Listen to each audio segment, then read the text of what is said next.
Pembroke. Mr. Speaker, after 8 elections, I'm pleased to rise on behalf of the residents of Renfrew-Nipissing-Pembroke who continue to vote for me to be their parliamentary Valentine. As Dean of the Conservative Caucus, it's my role to provide institutional memory and a bit of history.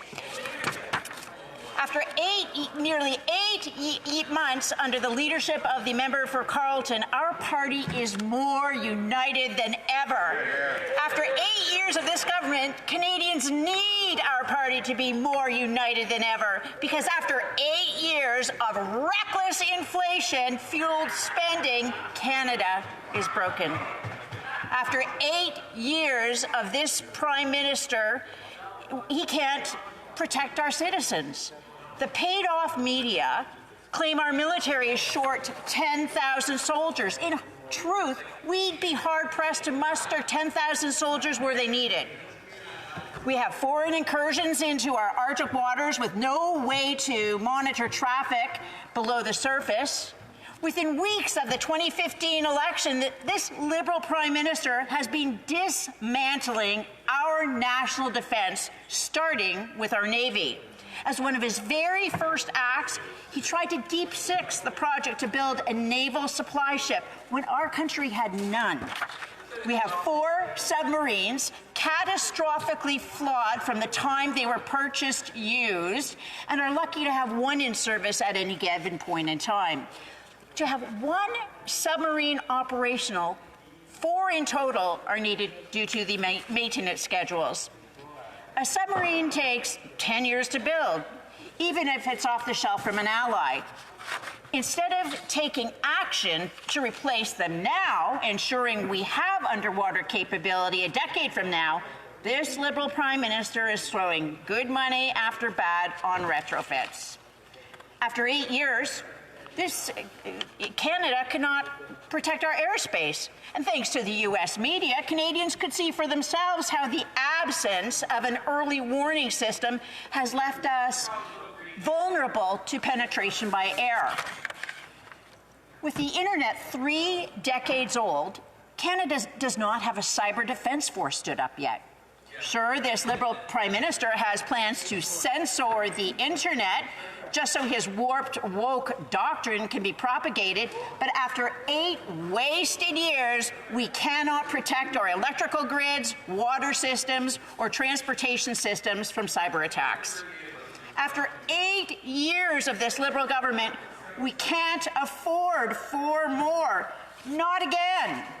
I say not again because it really feels like we've been here before. In 1972, Prime Minister Pierre Trudeau lost his majority. So he cut a deal with the NDP. Spending went up, debt went up, inflation took off. By 1984, the deficit had reached 8% of GDP. Canadians were tired of Pierre Trudeau and his irresponsible policies, so they turned to Brian Mulroney. And he won the largest majority government in history. Now, I don't want to raise expectations for the member of Carleton. I just think my colleagues across the way should mentally prepare themselves. If they continue to ignore recent Canadian history, if they continue to spend without concern for the future, there will be a reckoning. After 8 years of this Prime Minister, Canada is broken. Canadians can feel it. After 8 years of this progressive Prime Minister, public spending is up. There are more public servants, more consultants, but basic services are falling apart. Nearly a year ago, I wrote to the minister responsible for passports and warned them that service performance was plummeting. It wasn't until June that they announced a task force to look into the problem. Now, recently, the minister was claiming mission accomplished. Congratulations! This government is now processing fewer passports with more personnel. Famously, our government has a productivity problem. Not a surprise from a government which brags about doing less with more. It's not just passports. How many members across the aisle have tried to renew their possession acquisition license? Right. I'm going to go out on a limb and guess the answer is 0. But how many of you have heard from constituents who can't even reach someone on the phone? After 8 years of this Prime Minister, the Canadian Firearms Centre is broken. If Canadians are starting to feel as if everything is broken, it might be because it is. The Financial Consumer Agency has been conducting a regular monthly survey since the start of the pandemic. At the height of the lockdowns, business closures, and mass layoffs, 26% of Canadians had to borrow to make ends meet. Now, with no lockdowns and a labor shortage, 38% of Canadians had to borrow just to make it through the month. The number of people using payday loans has risen from 1.4% to 4.5%. But percentages really don't tell the story. In 2020, there were as many people as living in London, Ontario, as were using payday loans. After less than 3 years, it's now as many people who live in Calgary. How many of my colleagues across the aisle got into politics to triple the customer base for payday loans? That's part of your legacy now, and that might be a hard truth to swallow, but after 8 reckless deficits, that medicine can't be sugar-coated. You cannot borrow forever. This government tried to convince itself that as long as the debt to GDP was not increasing, they could borrow till kingdom come. Unfortunately for the gang that can't spend straight, reality has a fiscal bias. At first, they tried to deny that inflation was even happening. We saw prices skyrocket. Turns out that when you give high school students CERB, they use it to buy NFTs. When you keep interest rates artificially low, people with houses buy more houses. When you force everyone to work from home, many will opt to buy a better home. When you increase the carbon tax, the cost of everything goes up. Once inflation could no longer be denied, the Liberals and their media allies instantly pivoted from denying the reality of inflation to denying the cause of inflation. First, it was magical supply chains causing inflation. The problem for inflation deniers is we don't import hairdressers.